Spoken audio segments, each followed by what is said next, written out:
اعوذ باللہ من الشیطان الرجیم بسم اللہ الرحمن الرحیم رب اشرح لی صدری ویسر لی امری واحلل عقدۃ من لسانی یفقہوا قولی۔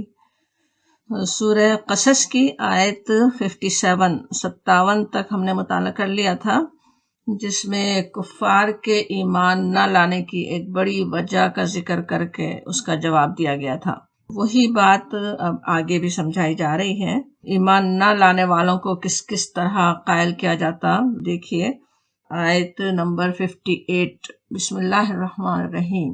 وکم اور کتنی، اہلکنا ہلاک کیا ہم نے، من قریتن بستیوں کو، قریتن بطیرت، بطیرت کا جو لفظ ہے بطرا سے، بطرا کے معنی ہوتے ہیں اترانا، اکڑنا، جیسے شو آف کرنا۔ تو ہم نے کتنی بستیاں ہلاک کی اس سے پہلے جو اترا گئی تھی، جو اتراتی تھیں، معیشتہا اپنی معیشت پر، اپنی اکانومی کا انہیں بڑا مان تھا، اللہ تعالیٰ نے انہیں نوازا ہوا تھا اور وہ سمجھ رہی تھی کہ تو یہ دنیا ہمارے لیے بس بہترین ہی بہترین ایسے ہی چلتی رہے گی، اور وہ خوب اترا گئیں۔ اور اترانے کا پھر اس نتیجہ کیا ہوتا ہے کہ وہ پھر گناہوں میں بھی مبتلا ہوتے ہیں۔ تو ان کو کہا جا رہا ہے فَتِلْكَ مَسَاكِنُهُمْ، فتل کا فا پس تل کا کہتے ہیں یہ جیسے اشارہ، قریب کا اشارہ ہو۔ مساکنہم ان کے مکانات، ان کے مساکن، ان کے مسکن، مسکن رہنے کی جگہ، بسنے کی جگہ، یہ ان کے مکانات ہیں۔ لم نہیں، تسکم من بعدہم، لم تسکم من بعدہم کیا مطلب ہوا؟ نہیں آباد کیے، سکنا سے تسکن کا لفظ بھی ہم نے نہیں آباد کیے، تسکم من بعدہم ان کے بعد، یعنی وہ جو قومیں جو اترا گئی تھیں ان بستیوں کو پھر آباد نہیں کیا، اس طرح سے وہ ہلاک ہو گئیں۔ الا قلیلا مگر کم ہی، بہت ہی کم، مگر بہت کم۔ اب یہاں پہ کیا مطلب ہوا اس کا کہ وہ بستیاں اتنی تباہ ہوئیں، ایسے ان پر عذاب آئے، اس طرح وہ ہلاک ہوئیں کہ وہ دوبارہ بس ہی نہیں سکی۔ جیسے ہمیں پتہ ہے خصوصاً قوم عاد کے جو کھنڈرات ہیں، کس طرح سے وہاں پہ کوئی تھوڑی دیر ٹھہر بھی نہیں سکتا، اس طرح سے اتنا برا ان پر عذاب آیا تھا۔ ایسی ہی کتنی بستیاں ہیں، قوم لوط کی بستی جس پر پانی ہی آ گیا، کوئی بس نہیں سکی۔ اللہ قلیلہ کہنے سے ہو سکتا ہے کچھ ایکسیپشن بھی ہو، کہیں کوئی بسی ہو، یا یہ کہ کوئی بس آتا جاتا تھوڑا ٹھہر جائے، یہ مطلب ہو۔ تو اور اس طرح سے ان کی تباہی ہوئی۔ وَكُنَّا نَحْنُ الْوَارِثِينَ اور تھے ہم اس کے وارث، ہم اس کے وارث تھے۔ اب یہاں پہ بات وہی چل رہی ہے کہ جو اعتراض ان کا تھا، جو ہدایت نہیں ماننے کے لیے جو ان کا اعتراض تھا کہ ہماری دنیا چھن جائے گی، ان کو جواب دیا جا رہا ہے آج تو تم اپنا اسٹیٹس نہیں چھوڑنا چاہتے ہو، آج اپنی دنیا نہیں چھوڑنا چاہتے ہو، کیا تمہیں یہ نظر نہیں آتا، یہ دیکھتے نہیں ہو تمہارے آس پاس یہ کتنی بستیاں ہیں، عاد و سمود، سبا اور مدین اور قوم لوط کی تباہی کی داستانیں سنا رہی ہیں۔ اپنے وقت میں یہ قومیں کیسی خوشحال تھیں، بلکہ اپنی خوشحالی میں مگن تھیں۔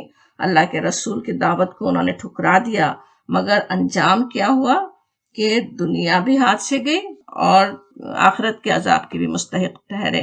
افراد کی بھی یہی بات ہے، ہر انسان کے ساتھ نفس کی ترغیبات، اپنے ضمیر کی جو کشمکش لگی ہوئی ہے، ایک طرف دنیا کے تقاضے، کچھ نقصان ہو جانے کے اندیشے، ایمان کے تقاضوں کو پورا کرنے کی راہ میں رکاوٹ بنتے رہتے ہیں۔ لیکن آج اگر دنیا کی خاطر اپنے دین کا سودا انسان کر بھی لیتا ہے تو دنیا تو جلد ہی بے وفائی کر سکتی ہے، سارے بنے بنائے کھیل دھرے رہ سکتے ہیں، کوئی آسمانی آفت، کوئی بری بیماری اور کچھ نہیں تو موت کا بلاوا، سب کچھ تلپٹ کر ہی سکتا ہے۔ ان بستیوں کو دیکھ کر عبرت حاصل کرو، یہ کہا جا رہا ہے کہ دیکھو کیسی بستیاں تھیں جو اپنے وقت کی سپر پاورز بھی تھیں، انتہائی زبردست ان کی اکانومی تھی، خوب دنیا کے فائدے اٹھا رہی تھیں، اور وہ آج کیسی پڑی ہیں، کیسی وہ داستانیں سنا رہی ہیں، کیسی وہ عبرت بنی ہوئی ہیں۔ ان کو دیکھو اور ہم ہی ان کے وارث ہوئے، کہنا کیسا وَكُنَّا نَحْنُ الْوَارِثِينَ، ظاہر ہے باقی رہنے والی ذات تو اللہ تعالیٰ ہی کی ہے۔ ایک یہ غلط فہمی بھی اکثر انسانوں کو ہو جاتی کہ اگر آج دنیا کی نعمتیں خوب مل رہی ہیں، ترقی پاتے نظر آ رہے ہیں، تو اس دھوکے میں آ جاتے ہیں کہ آج ہم جیسی روش پر چل رہا ہے وہی سب سے بہتر ہے۔ انہیں خود بھی دھوکا ہو جاتا ہے کہ ہم سب کچھ ٹھیک کر رہے ہیں، اسی لیے تو ہم ترقی پا رہے ہیں، اور یہ کہ ان کو دیکھ کر دوسری قوموں کو بھی یہی دھوکا ہونے لگتا ہے۔ سوچیں جو قومیں ترقی پا رہی ہوں، حالانکہ خوب دنیا میں ظلم و فساد بھی پھیلا رہی ہیں، لیکن کس طرح پوری دنیا کے لیے رول ماڈل بن جاتی ہیں، انہی کے پیچھے چلتے ہیں، ان جیسے بننا چاہتے ہیں.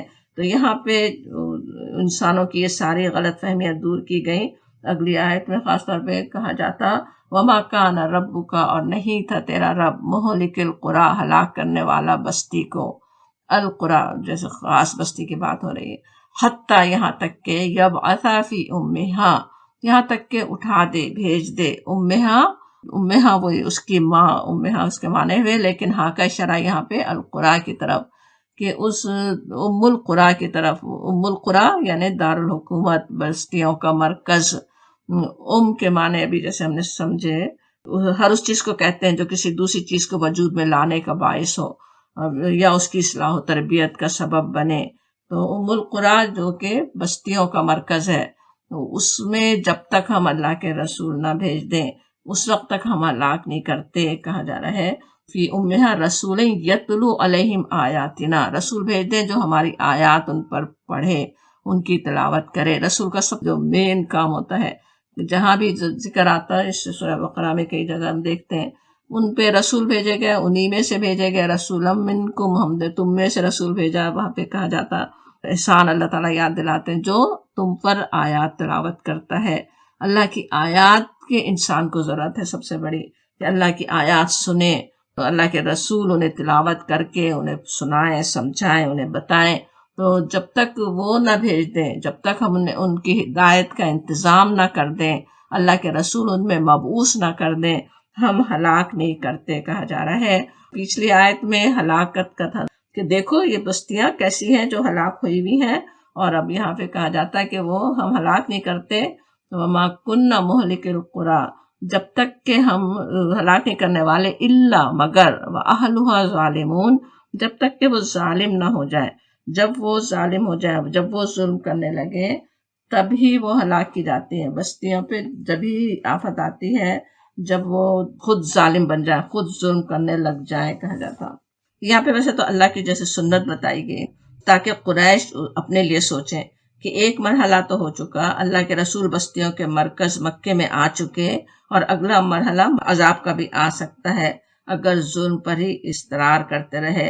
ظلم اللہ کے عذاب کو دعوت دیتا ہے، لیکن اللہ تعالیٰ کسی بھی جرم کی سزا اس وقت تک نہیں دینے والا جب تک کہ ان کے مرکز میں ہدایت پہنچانے کا انتظام نہ کر دے. اور بستی اسی وقت ہلاک ہوتی ہے جبکہ اس کے رہنے والے ظالم بن جائیں. سب سے بڑا ظلم تو کیا ہے؟ اللہ کے رسول کا انکار، اللہ کے بھیجے ہوئے دین کو نہ ماننا، اور وہی ظلم پھر ساری انسانیت پہ بھی ظلم کا باعث بن جاتا ہے. جب اللہ کو نہ مانے، آخرت کو نہ مانے، اللہ کے رسول کی بات ماننے سے انکار کریں تو پھر کیا ہوتا ہے؟ انسان ایک دوسرے پہ ظلم ہی کرنے لگتے ہیں، اور جب وہ ظلم کرنے لگتے ہیں تو اللہ کے عذاب آتے ہیں. وہ بات یہاں پہ یاد دلائی جا رہی ہے، ہمارے سوچنے کے لیے بھی ہے کہ اللہ کی آیات ہم پر بھی دن اور رات پڑھی جاتی ہیں، بلکہ خود بھی ہم پڑھتے رہتے ہیں، اور انسانوں کا ظلم بڑھتا ہی چلا جائے، بڑھتا ہی رہے. اللہ کی آیات کے ساتھ بھی بلکہ ظلم ہی ہوتا ہے. اس کو جاننا ہی نہ چاہیں، اللہ کی آیات پڑھ بھی رہے ہوں، سب کچھ کر رہے ہوں، اس کی تجوید بھی سیکھ رہے ہیں، اس کو حفظ تک بھی کر رہے ہیں، لیکن نہیں کرنا چاہتے تو اس کے معنی نہیں دیکھنا ہے، اس پہ احکامات کیا ہے وہ نہیں جاننا ہے. تو وہ کیا ہے؟ وہ آیات کے ساتھ ظلم ہی ہے. اس پر جب عمل نہ کریں اور پھر اسی سے انسانوں پر ظلم، ناانصافیاں بڑھتی چلی جاتی ہیں، اور جب کوئی روکنے والا نہ ہو تو پھر ظاہر ہے اللہ کے عذاب بھی آ سکتے ہیں. کسی بھی لمحے دبوچ ہی سکتا ہے اللہ کا عذاب. ایسا عذاب اب نہیں آ سکتے جو رسولوں کی بعثت کے وقت ان کے انکار پر آتے تھے، لیکن تنبیہ کے لیے کوئی آفات اور مصیبتیں تو آ ہی سکتی ہیں، تو اس سے ہمیں ڈرنے کی ضرورت ہے. اور پھر کہا جاتا ہے اگلی آیت نمبر 60، وما، اور جو اوتی تم دیے گئے ہو، اوتی تم من شیئن، اوتی یا مطلب ہوتا دیا جانا، دیے گئے، تم کے لیے خطاب ہو رہا ہے، یا پھر جمع کے صیغے میں خطاب ہے. اوپر نبی صلی اللہ علیہ وسلم سے خطاب تھا نا کہ رب کا، آپ کا رب. یہاں سب سے کہا جا رہا ہے، سارے انسانوں سے کہا جا رہا ہے. اس وقت کے کفار سے بھی کہا جا رہا ہے، آج کے بھی انسانوں سے کہا جا رہا ہے کہ اور جو تم دیے گئے ہو، من شیئن، ہر چیز سے، جو بھی چیز تمہیں دی گئی، فمتاع بس فائدہ ہے، فمتاع الحیات الدنیا دنیا کی زندگی کا، دنیا کی زندگی کی وہ متاع ہے، وزینتہا اور اس کی زینت، وما اور جو عند اللہ اللہ کے پاس ہے، خیروں و ابقا بہتر ہے اور باقی رہنے والی، افلا تعقلون کیا پس نہیں تم عقل رکھتے، کیا پس نہیں تم سمجھتے۔ اچھا، ویسے پچھلی آیت میں ایک اور بھی پوائنٹ تھا جہاں یہ بات تھی کہ ہم ہلاک نہیں کرتے جب تک کہ وہ ظالم نہ ہو جائے بستیاں۔ آج ہم مسلمان دیکھتے ہیں اتنے لوگ ایسے ظالم بنے ہوئے ہوں، ظلم کر رہے ہوں، ان پر کیوں اللہ کا عذاب نہیں آتا؟ یہ بھی سوچنے کی ضرورت ہے کہ جب ان پر آیات سنائی نہیں گئی ابھی تک، اللہ کا پیغام ان تک پہنچانے کی بھی ضرورت ہے، کس کا فرض ہے، کون ان تک پہنچائے گا، تب وہ پکڑے جا سکتے نا۔ اگر انکار کریں، ہدایت ہی اگر کسی کو نہ ملی ہو تو پہلا قصور تو ان کا ہوا جن کے پاس ہدایت ہے اور انہوں نے پہنچائی نہیں، اس کی بھی ہمیں فکر کرنے کی ضرورت ہے۔ اور پھر اب یہاں پہ کہا جا رہا ہے، وہی بات چل رہی ہے آیت 57 میں، جو انسانوں کی ذہنیت بتائی گئی تھی کہ دنیا کی خاطر وہ اسلام پر چلنا نہیں چاہتے، اسلام لانا نہیں چاہتے، اللہ کی بھیجی ہوئی ہدایت کو قبول کرنا انہیں مشکل لگتا ہے کہ ہاتھ سے دنیا نکل جائے گی۔ تو اس کا ہی یہاں پہ بھی جواب دیا جاتا ہے کہ جو کچھ تمہیں دیا گیا، ما اوتیتم من شیء، تم لوگوں کو جو کچھ بھی دیا گیا ہے، فمتاع الحیات الدنیا وزینتہا، وہ کیا ہے؟ دنیا کی متاع ہے اور اس کی زینت ہے۔ زینت یعنی متاع ایک تو جو بھی فائدے کی چیزیں ہیں، جو ضرورت کی چیزیں ہیں وہ بھی ہے، نہ صرف وہ، اللہ تعالیٰ نے زینت کی بھی بہت کچھ چیزیں دی ہوئی ہیں انسانوں کے ذوق اور شوق کے لیے، جو کچھ انہیں چاہیے وہ سب اللہ تعالیٰ نے دیا۔ جس دنیا اور دنیا کی جو متاع ہے اس کی حقیقت کیا ہے، وہ جیسے سوچنے کے لیے کہا جا رہا ہے، وہ تو محض دنیا کی زندگی کا سامان ہے، اس کی زینت ہے، متاع روزمرہ کام آنے والے سامان، دنیا کا فائدہ، اور اس کے مقابلے میں جو کچھ اللہ کے پاس ہے وہ خیروں و ابقا آتا ہے، وہ بہتر ہے ایک تو، اور ابقا کس طرح ہے؟ الف زبر آ سے آ رہا ہے نا، باقی سے ابقا کہیں تو تفضیل کا صیغہ ہے، وہ زیادہ باقی رہنے والی ہے۔ اور یہ بات تو ہر انسان، کون سا انسان ہے جو نہیں جانتا؟ دن اور رات اس زندگی کی ناپائیداری دیکھتے ہی رہتے ہیں، لیکن پھر بھی انسانوں کی اکثریت اپنی زندگی کے فیصلے کس طرح کرتی ہے، گویا ہمیشہ یہی رہنا ہے۔ اسی لیے قرآن میں اس حقیقت کو بار بار یاد دلایا گیا کہ دنیا ہے ہی کتنی، دنیا قریب کی چیز ہے نا، ہمیں فوری نظر آتی ہے، اس کی کشش ہم پر اثر کر رہی ہوتی ہے، اور سب کچھ جانتے ہوئے بھی کہ دیکھتے ہی ہیں زندگی کتنی مختصر ہے، اور آخرت ہمیں پتہ ہے، ایمان بھی رکھتے ہیں، ہم تو جانتے ہیں کہ وہ ہمیشہ باقی رہنے والی ہے، پھر بھول جاتے ہیں۔ یاد دلایا جاتا سورۃ الاعلیٰ میں جیسے کہا گیا، والآخرۃ خیر و ابقا، اور آخرت بہتر ہے اور باقی رہنے والی، بالکل اسی طرح جیسے یہاں ہے سورۃ النحل کی آیت 96 میں، ما عندکم ینفد وما عند اللہ باق، جو کچھ تمہارے پاس ہے وہ خرچ ہو جانے والا ہے، وہ تو گزر جائے گا، ما عندکم جو کچھ بھی ہے وہ اس کو تو ختم ہونا ہی ہے، کچھ بھی ہو وہ ختم ہو جائے گا یا تم ختم ہو جاؤ گے، فائدہ نہیں اٹھا سکو گے۔ کتنی دفعہ تو یہاں کے سب ملی بھی ہو متاع، انسان اس حال میں نہیں رہتا کہ اس سے پورا فائدہ اٹھا سکے، وہ تو ہاتھ سے نکل ہی جانے والا ہے۔ جو اللہ کے پاس ہے وہ ہے باقی رہنے والا، اس سے ہمیشہ ہمیشہ فائدہ اٹھا سکو گے۔ اور سورۃ شورى میں بھی بالکل یہی کی طرح کی آیت ہے کہ فما اوتیتم من شیء فمتاع الحیات الدنیا، کہ جو کچھ تمہیں دیا گیا وہ تو دنیا کی متاع ایسے کہا جاتا ہے نا جسے کوئی خاصی چیز نہیں ہے، وہ تو تھوڑا سا فائدہ، تھوڑی دیر کی چیز ہے۔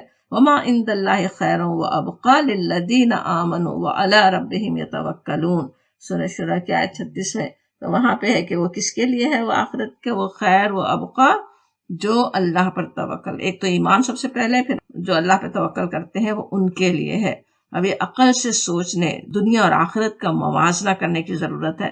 دنیا کی کتنی ہی بہترین سے بہترین چیزیں ہوں، عزت ہو، مقام ہو، کیا اس کی خاطر اپنی آخرت برباد کرنا ورت ہو سکتا ہے؟ ذرا انسان سوچے۔ دنیا کی تو ہر متاع کیسی بے حقیقت ہے، ہر لذت، ہر لطف اپنی ایک مدت رکھتا ہے، ایک تو ملتا ہی محدود ہے، یا پھر اگر مل بھی جائے تو انسان خود ہی اس سے بیزار ہو جائے ایک مزیدار سے مزیدار ڈش، بلکہ منو سلوا کی طرح کی اتنی آسمانی نعمتیں بھی اگر وہی ملتی رہے تو انسانوں نے اس کے ساتھ بھی کیا کیا. ذرا کھانے کو زیادہ ہی مل جائے کہ جیسی چیز دل بھر جائے، زیادہ ہی مزے کر لیں تو کچھ اور سائیڈ افیکٹ بھی بھگتنے پڑ جائیں.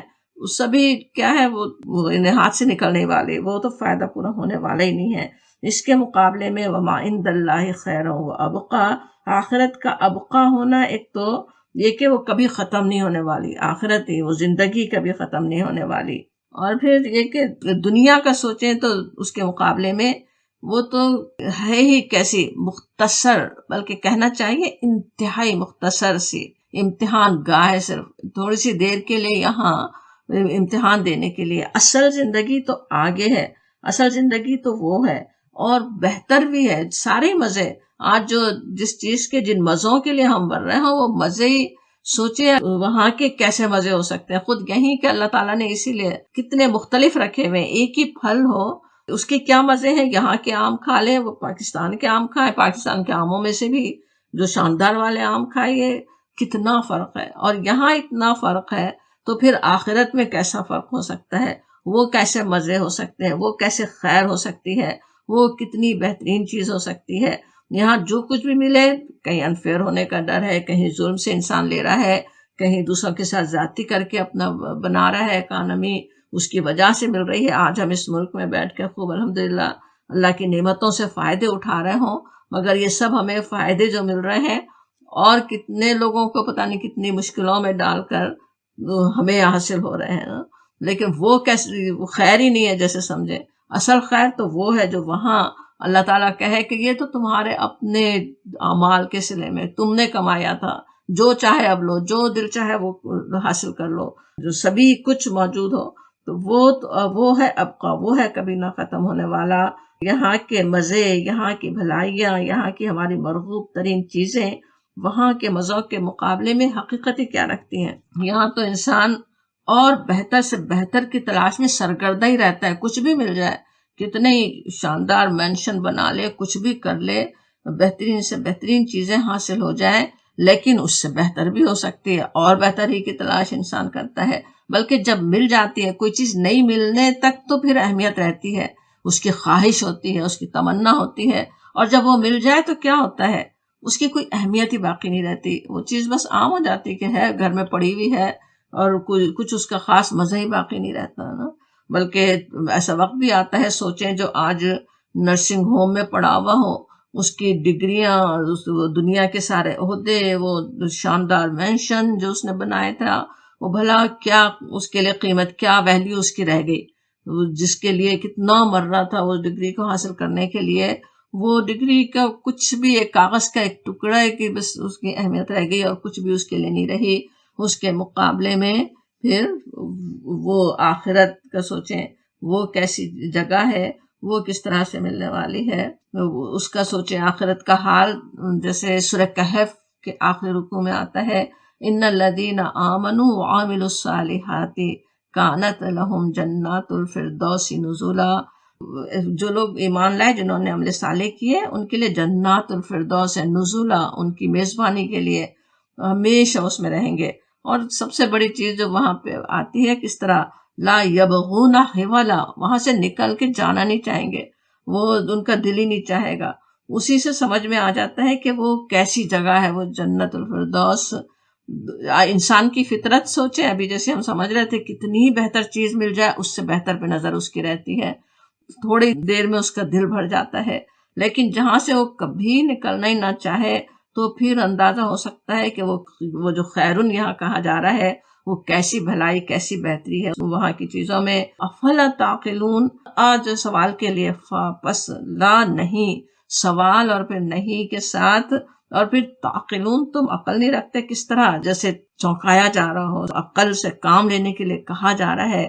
دیکھتے نہیں ہو، سوچتے نہیں ہو، سمجھتے نہیں ہو، اپنی عقل کو صحیح طرح استعمال کرنے، صحیح رخ پر سوچنے کی دعوت دے رہا ہے. اس سے یہ سوال افلا تعقلون، انسان جو اپنی عقل، اپنی چالاکیاں اس دنیا کے فائدوں کو حاصل کرنے کے لیے تو بڑی اچھی طرح استعمال کرنا جانتا ہے، بڑی تیزیاں دکھاتا ہے، لیکن یہ نہیں دیکھتا کہ اس دنیا کی ذرا سی متاع کے لیے کیسی بے وقوفیاں کر ڈالتا ہے۔ متاع تو کیا، فائدے اور مزے اور وہ سب تو کیا، کبھی تو صرف اپنی انا، اپنے ناک رکھنے کے لیے، کبھی اپنے تکبر کے لیے، اور اس سے بھی بڑی حماقت یہ کہ صرف دوسرے انسانوں کے لیے، لوگ کیا کہیں گے، وہ صرف اس کی خاطر وہ اپنی بربادی کر لے، اپنی تباہی کر لے، وہ ہمیشہ کا خیر اس سے اپنے آپ کو محروم کر دے۔ کتنی بڑی وہ نادانی کی بات ہے۔ اپنے لیے سوچنے کے لیے تاریخ پر بھی نظر ڈالیں، اگر دوسروں کی بات زیادہ سمجھ میں آتی ہے۔ ابھی ہم نے حضرت موسیٰ علیہ السلام اور فرعون کا واقعہ پڑھا۔ فرعون کو دیکھیں، اپنا اقتدار دنیا میں، اپنا زور جو چلا رہا تھا وہ کیسا عزیز تھا۔ حضرت موسیٰ علیہ السلام کے مقابلے میں اس قدر چالاکیاں دکھاتا ہے۔ ساری عقل، ساری چالاکی جو ہے وہ کہاں اس کی استعمال ہو رہی تھی؟ حضرت موسیٰ علیہ السلام کا مذاق اڑانے کے لیے، ان کی دعوت کو دبانے کے لیے، کسی طرح سے ان کی بات نہ چلنے دینے کے لیے۔ اور اس کی عقل نے اس کے ساتھ کیا کیا؟ اس کی دنیا کو بھی ڈبو دیا اور ہمیشہ ہمیشہ کے لیے عذاب کا مستحق ہو کر رہ گیا۔ حالانکہ اگر ایمان لے آتا اس کے مقابلے میں تو دنیا میں بھی اقتدار رہ سکتا تھا اور آخرت میں کیا کچھ پا سکتا تھا۔ وہی موازنہ آج ہمیں کرنے کی ضرورت ہے۔ ایک طرف ابھی تو دنیا ہاتھ سے جاتی نظر آ رہی ہو، لیکن کل کیسا اس کا بدلہ مل سکتا ہے، کہیں ایسے غلط فیصلے ہم نہ کر لیں دنیا کے خاطر، دنیا کے لوگوں کے خاطر، دنیا میں اپنا نام بنانے کے لیے، دوستوں کے خاطر، کبھی اپنے اہل خاندان کے لیے، اپنی آخرت انشاءاللہ نہ برباد کرنے والے ہوں۔ بالکل اسی طرح قریش کو بھی اپنا اقتدار بڑا ہی عزیز تھا، اس کی خاطر نبی صلی اللہ علیہ وسلم سے دشمنی کر رہے تھے۔ اچھی طرح جانتے تھے نبی صلی اللہ علیہ وسلم سچے نبی ہیں، آپ کی بات سچی ہے، لیکن دشمنی کرتے رہے صرف اپنی دنیا کے خاطر۔ اور کیا ہوا؟ وہ جو بڑے بڑے دشمنیاں کرنے والے تھے نبی صلی اللہ علیہ وسلم سے، جو مخالفتیں کرنے والے تھے، کیسے وہ جہنم رسید ہوئے، کس طرح غزوہ بدر میں مارے گئے، اور پھر جنہیں ایمان کی توفیق ہو گئی وہ کس طرح دنیا میں بھی عرب و عجم کے مالک ہوئے، آخرت بھی سدھار لی، دنیا میں بھی ان کو سب کچھ ملا۔ اور کیسا وہ بہترین فیصلہ تھا جنہوں نے اس وقت ایمان لانے کا فیصلہ کیا۔ اب اسی بات کی پھر آگے اور مزید وضاحت ہو رہی ہے، دیکھیے آیت نمبر 61۔ افمن وعدناہ، اور یہاں پہ سوال کے لیے علی زبر فمن، فا جو ہے پس، افمن وعدناہ، من جس سے وعدہ کیا ہم نے اس سے، نا جو ہے وہ ہم کے لیے اللہ تعالیٰ فرما رہے ہیں، جس سے ہم نے وعدہ کیا، جس شخص سے ہم نے وعدہ کیا، وعدن حسنا، وعدن حسنن، وعدہ اچھا، جو بہترین وعدہ جو ہم نے کیا، بہترین وعدہ یہ وعدن حسنا کس سے ہوتا ہے؟ وہ جو ایمان لے آئے، جو عمل صالح کرے، تو جس سے ہم نے وعدن حسنن کیا ہو، فہوا، پس وہ، لاقیہ، لاقیہ کا جو لفظ ہے روٹ ورڈ لام قافیہ، لقیہ ہوتا ہے کسی کے سامنے آنا، اس کو پا لینا، تو لاقیہ ہی جو ہے وہ اشارہ کس طرف ہے؟ اللہ کے وعدے کی طرف، وہ اس کو پالے گا، اسے وہ وعدہ اس کے لیے پورا ہو جائے گا، جیسے کہا جا رہا ہے فہو لاقیہ، وہ پالے گا وعدن حسنا، اسے مل جائے گا وہ وعدہ کا جیسا، مثل اس کے جیسا ہوتا، کمم متعناہ، اس جیسا، متعناہ، متاع دی ہم نے اس کو، جس کو ہم نے دنیا کے فائدے دیے، دنیا میں اس کو ہم نے متاع دی، متاع الحیات الدنیا، دنیا کی زندگی کی متاع جس کو ہم نے دی۔ ثم پھر ہوا وہ یوم القیامتی، قیامت کے دن، من المحضرین، حاضر کیے جانے والوں میں سے، محضرین جمع پلورل محضر کا، حضرہ سے ہے دوادرے کیا ہوتا ہے کسی حاضر ہونا، لیکن جس طرح حاضر کیے جائیں گے کہا جا رہا ہے، حاضر ہوں گے تو اس سے تھوڑا ذلت کا مفہوم بھی آتا ہے کہ یہاں مجرموں کی طرح پکڑ کر لے جانے کی بات ہے کہ وہ ذلت کے ساتھ حاضر ہوں گے اللہ کے حضور۔ اب یہاں سوال ہو رہا ہے کہ تو دیکھو کیا وہ بہتر ہے یا وہ بہتر ہے؟ اصل میں دو چیزیں سامنے رکھی جا رہی ہیں کہ ایک طرف وہ ہے وعدہ کس سے؟ جو اللہ اس کے رسول اور آخرت پر ایمان لائے، اور وعدہ بھی کیسا؟ وعدن حسنا، بہترین وعدہ، بہترین بھلائیوں کا وعدہ۔ اور وہ تو اسے ملنے والا ہے، دنیا والوں کے وعدے کی طرح نہیں ہے، شیطان کے وعدوں کی طرح نہیں ہے، بلکہ ضرور ہی اس کو ملنے والا ہے۔ فَهُوَ لَاقِيهِ کہا جا رہا، ضرور اس کو ملنے والا ہے۔ اسی کو وعدہ ماتیہ سورہ مریم میں کہا گیا، جنات عدن التی وعد الرحمن عبادہ بالغیب، جنات عدن کا وعدہ جو رحمان نے کیا اپنے بندوں سے غیب میں، انہ کان وعدہ ماتیہ، وہ ضروری پورا ہو کر رہنے والا ہے، ہمیشہ رہنے والی جنتیں جن کا رحمان نے اپنے بندوں سے غیب میں وعدہ کر رکھا ہے، یقیناً یہ وعدہ پورا ہو کر رہنے والا ہے۔ وعدہ کیسے نہیں پورا ہوگا؟ العزیز الحکیم ہستی کا وعدہ ہے، جو سب کچھ کرنے پر قدرت رکھتا ہے، وہ جو سارے خزانوں کا مالک ہے، وہ جو وہاب کریم ہے، اپنے بندوں پر کرم کرنے والا، انہیں عطا کرنے والا، تو وہ لازماً اس کو پالیں گے، ضرور ان کے ملنے والا ہے۔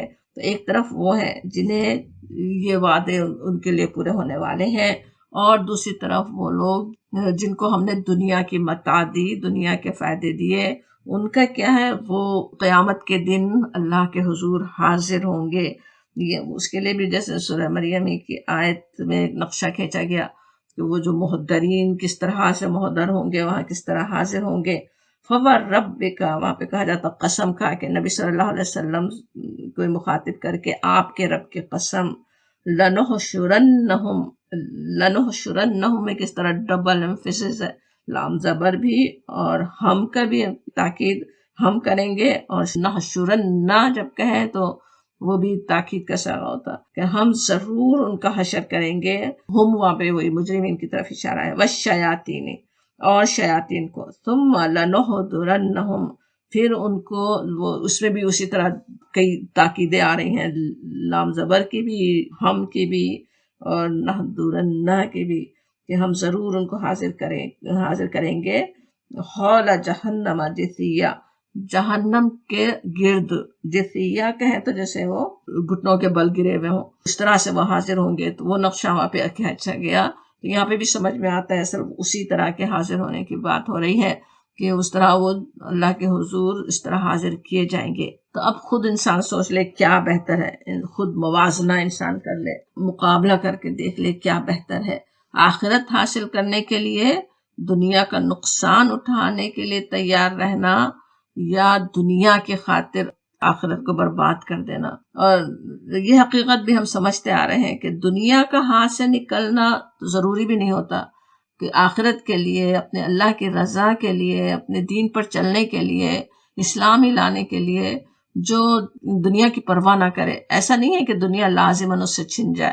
کچھ عرصہ ہو سکتا، ہمیں پتہ ہے صحابہ کرام نے بہت کیسے کیسا وقت مشکل گزارا بھی، لیکن انہی کی زندگیوں میں کس طرح ان کے لیے دنیا کے بھی ساری نعمتوں کے دروازے کھل گئے تھے۔ تو دنیا تو پھر بھی مل بھی سکتی ہے، لیکن جنہوں نے سوچے آخرت کا سودا کر لیا، انہیں تو کچھ بھی نہیں ملا، نہ دنیا نہ آخرت، آخرت بھی لازماً ان کے ہاتھ سے نکل گئی۔ یہ آیت کس طرح سوچنے پہ مجبور کر رہی ہے، خود دیکھیں، سوچیں۔ ایک طرف وہ ہے وعدن حسنہ ہے، ایک طرف وہ ذلت کے ساتھ پیش کیا جانا ہے۔ آج بھی وہی سامنے انسان کے وہ دو راہیں آتے رہتے ہیں، ایک طرف وہ راستہ ہے جو آخرت کی طرف لے جانے والا ہے، اللہ کی رضا کی طرف لے جانے والا ہے، ایک وہ راستہ ہے جو اللہ کی ناراضی کی طرف لے جانے والا ہے، دنیا کا محبوب مرغوب راستہ ہے۔ شیطان اندر سے ترغیبات دے رہا ہے، اوپر سے دوسرے لوگ اس طرف کھینچ رہے ہیں، کتنی بہانے بنا کر، کیا کیا اس کے لیے تعویلیں دے کر۔ لیکن ایک مومن کا کیا کام ہے؟ ہر معاملے میں وہ اس کا فیصلہ کس لیے ہو؟ آخرت کے سامنے رکھ کر ہو۔ یہ کام میری آخرت کو تو برباد کرنے والا نہیں ہے، اس دنیا کے لیے، اس دنیا کے تھوڑے سے فائدے کے لیے، دنیا کے نام کے لیے میں کہیں آخرت تو برباد نہیں کر رہی۔ اصل یہ بات ہمیں سوچنے کی ضرورت ہے، یہ بات سوچنے کی تو ضرورت ہے، جس وقت فیصلہ کرنا ہے وہ تو ہمیں دیکھ لینا چاہیے۔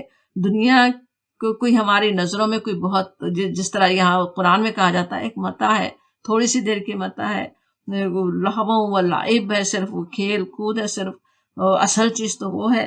اس طرح ذہن میں ہمارے ضرور ہو، لیکن ایسا بھی نہیں ہے دنیا کی متاع جو ہے وہ اس سے ہم خود سے اپنے آپ کو محروم کر لیں، وہ بھی کوئی ضروری نہیں ہے، بلکہ اللہ تعالیٰ نے دنیا کی متاع بھی اپنے بندوں کے لیے، بلکہ خاص اپنے نیک بندوں کے لیے بھی پیدا کی ہے۔ جیسے سورہ اعراف میں کہا جاتا قل کہہ دیجئے من حرم زینت اللہ، کون ہے جس نے حرام کر دی اللہ کی دی ہوئی زینت. صرف ایسا بھی نہیں کہ وہ جو سمجھے کہ پیٹ بھرنے کے لیے غذا چاہیے صرف وہی نہیں، زینت کی بھی چیزیں وہاں پہ سورہ اعراف میں. ویسے وہ یہ بات لباس کے بعد آتی ہے، لباس کس طرح زینت کے لیے بھی ہے نا، یا اسی طرح کی اور بھی کوئی زینت کی چیزیں ہوں وہ اللہ نے حرام نہیں کی، بلکہ کس طرح اللہ تعالیٰ کا غضب نظر آ رہا ہے کہ جو حرام کر دیں میرے بندوں پہ. کس نے یہ قل کہو کہہ دو کہ من حرم زینت اللہ، کس نے کی اللہ کی زینت کو حرام، التی اخرج لعبادہ، جس کو نکالا اللہ تعالیٰ نے اپنے بندوں کے لیے. اللہ نے تو پیدا کی تھی، دنیا نعمتوں سے بھرپور ہے، وہ اللہ نے اپنے بندوں کے لیے تو پیدا کی ہوئی ہے. والطیبات من الرزق، اور رزق میں سے طیبات اللہ تعالیٰ نے بے حساب طیبات رکھے. حرام بہت تھوڑا سا ہے، خبیث چیزیں بری چیزیں تھوڑی سی ہیں، طیبات اللہ تعالیٰ نے بے حساب پیدا کی ہیں اور اپنے بندوں کے لیے کی ہیں. قل کہہ دو ہیا للذین آمنوا فی الحیات الدنیا خالصتا یوم القیامت، کہو کہ یہ ہے کہ میرے بندوں کے لیے ہے. للذین آمنوا، وہ جو ایمان لائیں، دنیا کی زندگی میں بھی ایمان لانے والوں کے لیے ہیں، اور قیامت کے روز تو خالصتا انہی کے لیے ہوں گی. کذالک نفصل الآیات لقوم یعلمون، اسی طرح ہم اپنی باتیں صاف صاف بیان کرتے ہیں ان لوگوں کے لیے جو علم رکھنے والے ہیں. اسی بات کو علماء ایک بہترین مثال سے سمجھاتے ہیں کہ دنیا کو پانی کی مثال سے سمجھیں. انسان اس کے اوپر رہے، اس سے فائدہ اٹھائے تو ٹھیک، جتنا بھی جو بھی نعمتیں ہیں ان سے فائدہ اٹھا سکتا ہے، لیکن اگر پانی کے اندر چلا جائے، اس میں غرق ہو جائے تو اپنی ہی موت ہے.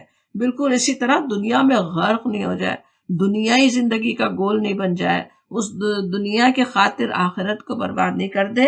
دنیا سے فائدے اٹھا سکتا ہے. دنیا کو اپنے اوپر حرام کرنے کا مطالبہ رب کریم نے اپنے بندوں سے کیا ہی نہیں. یہ ساری متاع، یہ دنیا، یہ سب ہمارے لیے، ہماری زندگی کے فائدوں کے لیے ہے. بس یہ ہے کہ ہماری زندگی دنیا کی اس قلیل متاع کے لیے نہیں ہو. چیزیں، دنیا، نعمتیں جو ہیں وہ ہمارے لیے ہیں، ہم اس کے لیے نہیں ہیں. دنیا کی متاع سے آخرت کو اگر بنا رہے ہوں تو وہ تو سب سے بہترین نفع کا سودا ہے. دنیا امتحان گاہ ہے، یہاں کی نعمتیں ہمارے امتحان کے پرچے ہیں. اصل میں انہی کے ذریعے انسان امتحان میں کامیاب ہوتا ہے. دنیا چھوڑ کر راہب ہی بن جانا تو امتحان سے جیسے واک آؤٹ کر جانا ہے کہ ہمیں پرچہ دینا نہیں ہے، مشکل ہے، اس میں ہم پڑھتے نہیں، پھر تو لازماً ناکامی ہو سکتی. کوئی امتحان سے واک آؤٹ ہو جائے کامیابی کیسے ملے گی؟ دنیا کی ہر نعمت ہمارے لیے اپنی آخرت بنانے کا ہی ذریعہ ہے. اولاد کی نعمت اللہ نے دی ہے، اولاد کی اچھی تربیت کریں، اللہ کی دی ہوئی نعمتوں سے اللہ کے بندوں کو فائدہ پہنچائیں. اللہ تعالیٰ نے نوازا ہے، دولت دی ہے، اس میں شیئر کریں، دوسروں کو دیں، وہ بہترین آخرت بنانے کا سبب بن سکتی. یہاں تک کہ آزمائش بننے والے انسان بھی، یا رشتے ناتوں کی بھی جو نعمتیں اللہ نے دی ہیں وہ کس طرح آزمائش اور امتحان بھی بن جاتے ہیں نا. لیکن اس کے مقابلے میں بھی اگر صبر اور بہترین رویہ اختیار کریں تو وہ بھی کامیابی کا ہی راستہ ہے. اس سے بھی پھر کامیابی ہی انسان آخرت کی حاصل کر سکتا ہے. تو بات سمجھ میں آتی ہے کہ ہر چیز ہی دنیا کی ہمیں آخرت کی کامیابی تک لے جانے والی ہے. دنیا کی نعمتیں، متاع حقیر ضرور ہے، لیکن اس کی بھی اپنی ایک اہمیت ہے، اس کے ذریعے ہمیں آخرت بنانا ہے. وہ بات سمجھ میں آتی ہے. لیکن یہاں ویسے جس لیے آئی تھی وہ ہم نے سمجھ لیا کہ اس کی خاطر آخرت برباد نہیں کرے انسان، اس کی وجہ سے اسلام کو پس پشت نہ ڈال دے، اپنے دین کو پیچھے نہ ڈال دے. یہ آیت ختم ہو رہی تھی قیامت کی جھلک پر کہ وہاں قیامت کے دن وہ محضرین ہوں گے، وہ حاضر کیے جائیں گے. تو آگے اور اس کی جھلک آتی ہے قیامت کے دن کی ہی. ایک بڑا ذریعہ جو انسان کی تباہی کا باعث بنتا ہے وہ یہ کہ گمراہ انسانوں کو فالو کرنے لگ جائیں، ان کا اتباع کریں، ان کے پیچھے جائیں، ان کے پیچھے چلتے چلتے صراط مستقیم ہی گم کر دیں. ہر رسول کو جھٹلانے والوں کا بہانہ یہی ہوتا تھا کہ ہم اپنے آبا کے طریقے کو کیسے چھوڑ سکتے ہیں. آگے اس کے لیے قیامت کے دن کی اور جھلک دکھائی جاتی. دیکھیے آیت 62. ویوما، یوما جب کہا جائے، یوما کے معنی دن، لیکن جب اس طرح یوما آئے تو آخرت کی بات ہوتی ہے کہ وہ یوم آخرت یا قیامت کا دن. ویوما، اور اس دن، ینادیہم، ندا سے پکارنا، ینادیہم پکارے گا ان کو، پکارے جائیں گے وہ، فیقولو بس فرمائے گا. اللہ تعالیٰ کے لیے بات ہو رہی ہے کہ اللہ تعالیٰ فرمائے گا، اینا کہاں ہے، شرکائی الذین کنتم تزعمون، کہ کہاں ہے میرے شریک جو تھے تم، کنتم تھے تم، تزعمون زعم سے، زعم کے معنی ہوتے ہیں ایسی بات کو کہتے ہیں جس میں جھوٹ کا احتمال بھی ہو. دعویٰ ہم اردو میں کہتے ہیں نا، بالکل وہی معنی ہوتے ہیں. دعویٰ کرنا یعنی صحیح بھی ہو سکتا ہے لیکن غلط ہونے کا بھی زیادہ امکان ہے. تو زعم، جس کا تم زعم کرتے تھے، جو تم دعویٰ کرتے تھے کہ وہ میرے شریک ہیں، وہ کہاں ہے؟ اب کہا جا رہا ہے، سوال رکھا جا رہا ہے. پچھلی آیت میں جس طرح تھا، ثم ہوا یوم القیامت من المحضرین، پھر وہ قیامت کے دن حاضر کیے جائیں گے. وہ محضرین کون تھے؟ آخرت کو جھٹلانے والے. اب کہا جا رہا ہے کہ اس دن، قیامت کے دن، انہیں پکارا جائے گا، ان محضرین کو پکارا جائے گا، اور اللہ تعالیٰ فرمائے گا کہ این شرکائی الذین کنتم تزعمون، کہاں ہے میرے وہ شریک جن کا تم گمان رکھتے تھے کہ وہ تمہارے کام آ جائیں گے. شرکا جن کو کہا جا رہا ہے، ایک تو شرکائی الذین ہے، میرا شریک تم بناتے تھے. ایک تو وہ ساری ہستیاں جن کی اللہ کے مقابلے میں پرستش کی گئی، ان کے علاوہ سے پرستش کرنا، ان کے آگے جھکنا، ان کی عبادت کرنا، صرف وہی شریک نہیں ہوتے، بلکہ جس کسی کا بھی انسان اتباع کرے اور اطاعت کی ہو، جس کے لیے اس نے کام کیے ہوں جو اللہ کے لیے ہونے چاہیے، وہ بھی شریک کرنا ہی ہوتا ہے. تو جس کسی کا اتباع اور اطاعت انسانوں نے کی ہو، ان کی اطاعت، ان کی رضا کی خاطر اللہ کے دین کو پیچھے ڈالا، خواہ وہ ماں باپ یا کوئی اور انسان ہو، مذہبی رہنما، سیاسی لیڈر ہوں، یا دنیا دار لوگ ہوں، دنیا والے ہوں، بلکہ نیکیاں بھی جو اللہ تعالیٰ ہی کی عبادت ہی کے لیے انسان کر رہا ہو، لیکن اس میں بھی اگر نیک نامی کی نیت ہو گئی، دوسرے انسانوں میں نام بنانے کے لیے کر رہا ہو، تو وہ بھی کیا ہے، شرک کرنا ہی ہو گیا. جیسے دنیا والوں کو شریک کر رہا ہے. قیامت کے دن ان میں سے کوئی کام آنے والا نہیں. جس طرح یہاں کہا جاتا اینا، کہاں ہے وہ، یعنی وہاں موجود ہی نہیں ہے جن پہ تم بھروسے رکھتے تھے، جن کے بھروسے پر اللہ کے رسول سے جھگڑ رہے تھے، اللہ کے رسول کی بات نہیں مان رہے تھے. سوال ظاہر ہے جواب کے لیے نہیں ہے، نہ اس دن ان کے پاس اس کا کوئی جواب ہوگا، بلکہ سوال تو انہیں وہاں احساس دلانے کے لیے ہے کہ وہ کیا حماقت کر آئے. یہاں ہمیں سنایا جا رہا ہے تاکہ ہم آج اپنی اصلاح کر لیں، یہاں کی محبتوں کے لیے یا تعصبات کا شکار ہو کر ان پچھتانے والوں میں شامل نہ ہوں. یہ سوال تو تھا ان لوگوں سے جنہوں نے دوسروں کے پیچھے چل کر اپنی تباہی کر لی، لیکن جواب کون دیتے ہیں؟ اگلی آیت دیکھیے. سوال ہم نے سمجھا کہ اصل تو بس احساس دلایا جا رہا ہے کہ آج جن کو تم شریک بنا رہے ہو وہ کل تمہارے کام نہیں آنے والے، کل وہ وہاں کوئی ہونے والے نہیں ہیں. ویسے ٹائم ہی ہو گیا، آیت ہم پھر اب 1-2 منٹ میں سمجھ تو نہیں سکیں گے، تو انشاءاللہ ہم یہی ختم کرتے ہیں. ابھی بات اس کی آگے چلے گی، قیامت کی جھلک اور چلتی رہے گی انشاءاللہ. اگلی کلاس میں ہم دیکھتے ہیں. وآخر دعوانا الحمدللہ رب العالمین.